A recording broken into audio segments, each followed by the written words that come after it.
Halo sobat damai yang terkasih, apa kabarnya hari ini? Semoga kamu dalam keadaan yang baik, damai dan penuh harapan.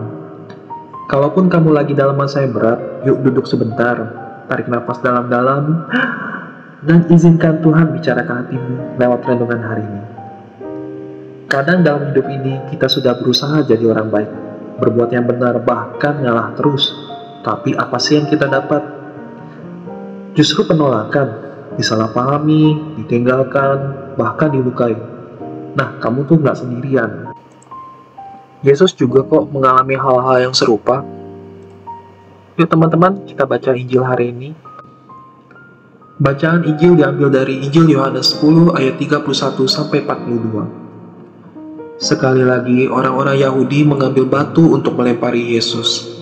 Kata Yesus kepada mereka, "Banyak pekerjaan baik yang berasal dari Bapa-Ku yang kuperlihatkan kepadamu. Pekerjaan manakah di antaranya yang menyebabkan kamu mau melempari Aku?"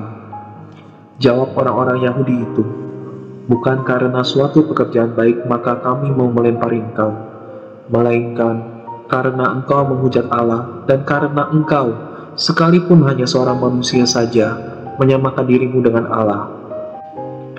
Kata Yesus kepada mereka, "Tidakkah ada tertulis dalam kitab Taurat kamu, Aku telah berfirman, kamu adalah Allah?"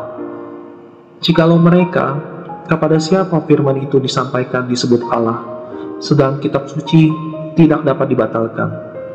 Masihkah kamu berkata kepada Dia yang dikuduskan oleh Bapa dan yang telah diutusnya ke dalam dunia, engkau menghujat Allah, karena Aku telah berkata, Aku anak Allah.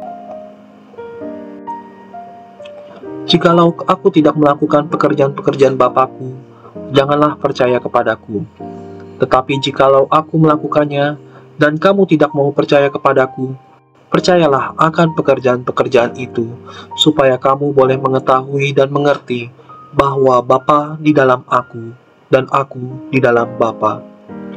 Sekali lagi, mereka mencoba menangkap Dia, tetapi Ia luput dari tangan mereka.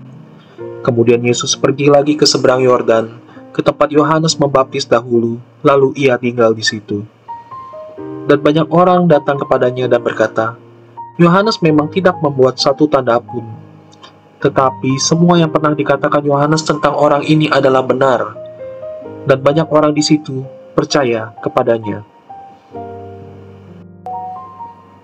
Dikisahkan orang-orang Yahudi mengambil batu untuk melempari Yesus. Padahal Yesus hanya melakukan pekerjaan baik, menyembuhkan, mengajar, menunjukkan kasih. Tetapi apa sih yang Yesus dapat? Tuduhan menghujat Allah. Mereka menolak untuk percaya kepadanya, meski sudah melihat sendiri mujizat-mujizat yang Dia lakukan. Jadi bayangin ya, kamu sudah capek-capek bantu orang lain, bahkan dengan niat tulus loh, tapi yang kamu dapat malah fitnah atau sindiran. Rasanya gimana? Nyesek ya? Kayak, kok malah gini sih balasannya?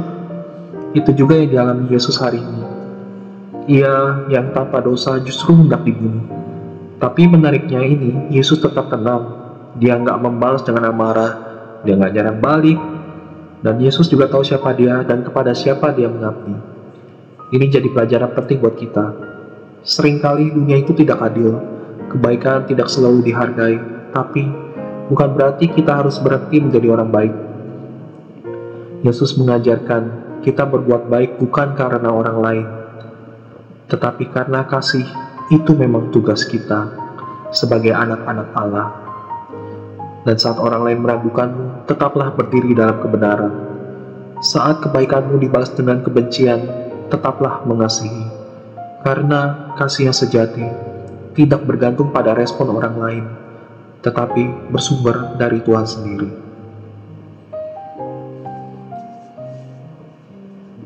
Yuk mari kita berdoa teman-teman. Tuhan Yesus, Aku tahu tidak mudah untuk terus berbuat baik di tengah dunia yang kadang tidak menghargai. Kadang aku lelah, aku ingin berhenti peduli, ingin tutup hati, tetapi Engkau ya Tuhan mengajarkan aku untuk terus mengasihi.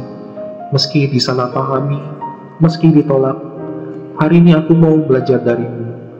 Beri aku kekuatan untuk tidak menyerah dalam berbuat baik. Bentuk hatiku jadi seperti hatimu, lembut, penuh belas kasih, dan tidak membalas kejahatan dengan kejahatan. Amin. Hari ini aku mau ngajak teman-teman terkasih untuk melakukan satu tindakan kasih, seperti kirim pesan dukungan, ucapan semangat, atau doa ke seseorang yang sedang dalam masa kesulitan. Mungkin kamu nggak tahu seberapa besar dampaknya, tapi bisa jadi itu menjadi pelita untuk dia yang sedang di tengah kegelapan. Teman-teman, terima kasih ya sudah merenung bareng hari ini. Semoga apa yang kamu dengar tadi bisa jadi kekuatan, jadi inspirasi, dan juga jadi pengingat kalau kamu nggak sendirian. Tuhan Maha melihat setiap kebaikan kecil yang kamu lakukan, bahkan yang nggak dilihat orang sekalipun, Tuhan tetap melihat. Kalau renungan ini memberkati kamu, jangan lupa klik like-nya, share ke teman atau keluarga, dan subscribe supaya kamu nggak ketinggalan renungan harian berikutnya. Kita akan ketemu lagi besok, dan mari terus melangkah bersama dalam kasih Tuhan. Tuhan memberkati. Sampai jumpa besok.